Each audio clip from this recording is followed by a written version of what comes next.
Isa po ako sa mga members ng Sisters of St. Andrew Kim. Sa ngayon, dito po sa aming mission house sa Lulumboy, kami po ay 8 madre. 8. So, 8 po kayo nangangalaga nito. Yes po. Okay. So, ngayon, ang location po natin ay ito yung kauna-unahang tinayo? Structure bilang dambana ni San Andres Kim Taygon. Opo. Ang history po ng ating lugar na ito sa Bulacan, particular dito po sa atin sa Lulumboy, Ayan. ay napapaloob po sa isang kasaysayan din na bahagi ng Pilipinas. Ayan. At gayon din ay bahagi ng relihiyon ng bansa ng Korea sa pamamagitan po ni San Andres Kim Taygon bilang kauna-unahang paring Koreanong Katoliko sa bansa po ng Korea.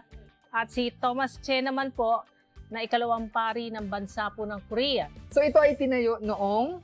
Itinayo po ito noong May 22, 1986. 40 taon na po ang nakakalipas. Nakalipas. 40 years.